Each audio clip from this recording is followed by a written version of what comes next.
प्यारे सज्जनों, जिनको हम भगवान के अवतार कहते हैं, जैसे प्रभु श्री राम, ईसा मसीह, बुद्ध, गुरु नानक देव जी, संत कबीर साहब जी, ऐसे महापुरुषों को भी दुख क्यों उठाने पड़ते हैं? क्या उनके कोई अशुभ कर्म थे? यदि संत महापुरुष सभी गुणों से ऊपर होते हैं तो फिर वे शारीरिक दुख और कष्टों से पीड़ित क्यों दिखाई देते हैं? प्यारे सज्जनों, जब संत संसार में आते हैं तब वे भी नियम के अनुसार ही माता पिता के घर में जन्म लेते हैं। वे संसार में रहते हैं और कार्य भी करते हैं। बिना कर्म किए तो कोई भी यहाँ नहीं रह सकता, लेकिन वे कर्मों के अधीन नहीं होते। संत महापुरुष तो शारीरिक, मानसिक और आध्यात्मिक विपत्तियों को सहन करके अपने भक्तों के कर्मों को काट देते हैं। कई बार हम सोचते हैं कि वे दुखी हो रहे हैं, लेकिन वे हमारी सहायता करते हैं, हमारा दुख बांटते हैं। कर्म उन्हें बांधते नहीं। उन्हें संसार में रहने के लिए कर्म तो करने पड़ते हैं, लेकिन वे कर्म के अधीन नहीं होते, बल्कि कर्म उनके अधीन है। वे कर्मों को अपने वश में रखते हैं, न कि स्वयं ही कर्मों के शिकार बनते। सामान्यतः देखा जाता है कि संत महापुरुषों को कई प्रकार की कठिनाइयों से गुजरना पड़ता है। जैसे भगवान श्री रामचंद्र जी को 14 वर्षों के लिए वनवास में जाना पड़ा था। संत ईसा मसीह जी को सूली पर चढ़ाया गया था। दरवेश शम्स तबरेज की जीवित ही खाल उतारी गई थी। उन्होंने सत्य की शिक्षा दी। उन्होंने कभी भी संसार का अहित नहीं किया। वे केवल हमें जन्म मरण के चक्कर से बचाना चाहते हैं। वे हमें संसार के पदार्थों और संसार के बंधनों से मुक्त करा करके परमात्मा से जोड़ना चाहते हैं। संत केवल हमारे भीतर प्रभु का प्यार जगाते हैं, लेकिन लोग उनके यथार्थ भाव को नहीं समझ पाते। वे धर्म को एक मतांतर समझकर उससे बंध जाते हैं। लोग इतने रूढ़वादी बन जाते हैं कि समय के संत महापुरुषों को अशिष्ट समझने लगते हैं। वे संत महापुरुषों से दुर्व्यवहार करते हैं।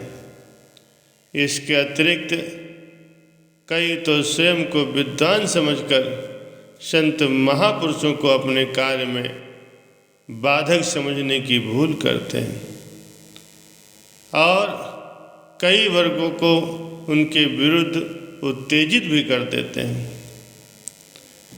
एक बार श्री गुरु नानक देव जी महाराज जी मुल्तान देश की सीमा पर जा पहुँचे।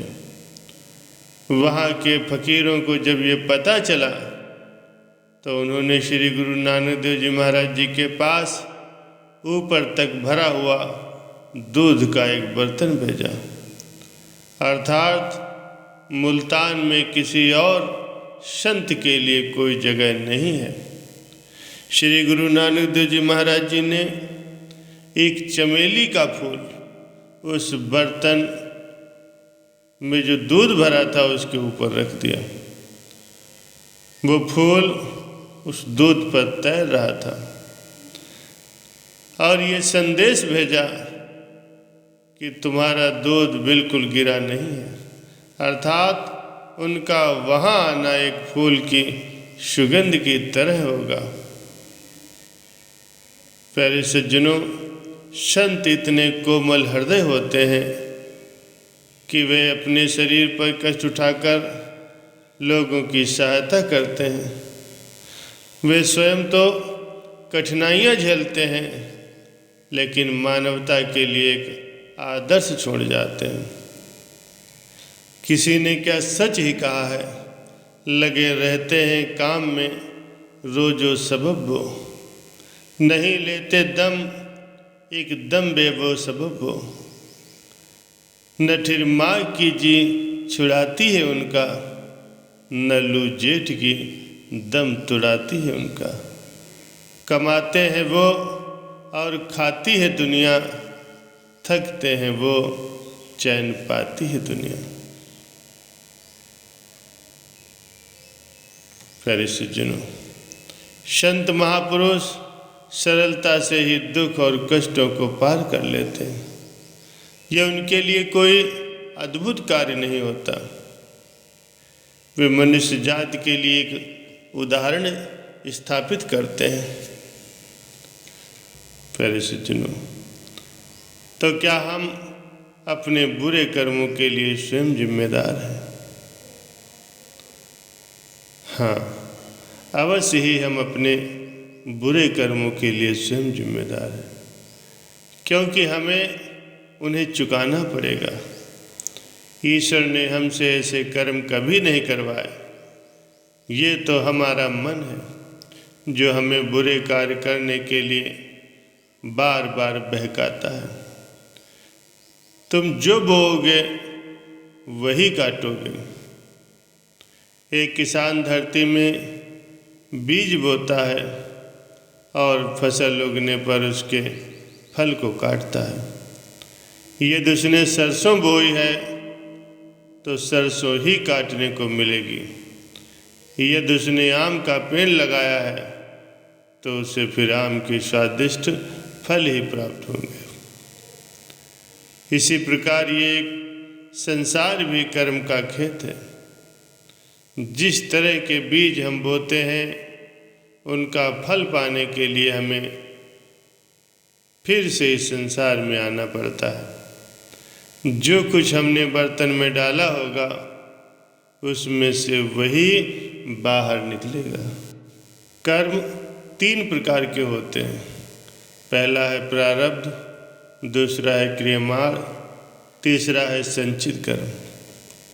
जिसे हम भाग्य कहते हैं, वो प्रारब्ध है। जो भी बीज हमने पिछले जन्मों में बोए थे, उन्हें अब काटना होगा। ये हमारा भाग्य है जो बदला नहीं जा सकता। भाग्य वो है जिसके साथ हम जन्म लेते हैं और अपने जीवन के अंतर्गत ही उसका सामना करते हैं।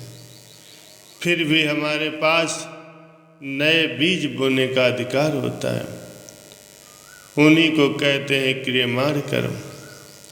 फिर तीसरे प्रकार के कर्म हैं जिनको संचित कर्म कहते हैं।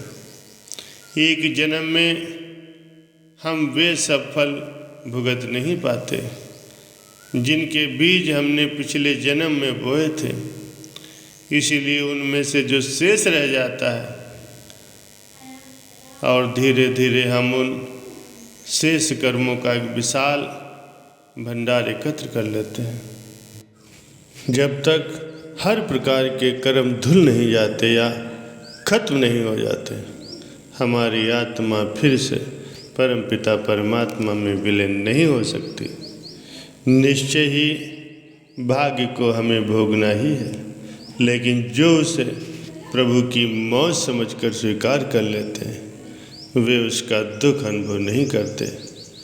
जो मनुष्य सद्गुरु की चरण शरण ग्रहण करते हैं, उन्हें अपने प्रारब्ध कर्म तो भोगने ही पड़ते हैं, लेकिन वे नाम स्मरण के द्वारा अपने संचित कर्मों को नष्ट कर लेते हैं और नए कर्मों का निर्माण नहीं करते, क्योंकि वे सब कर्म परमात्मा को समर्पित करते हुए करते हैं।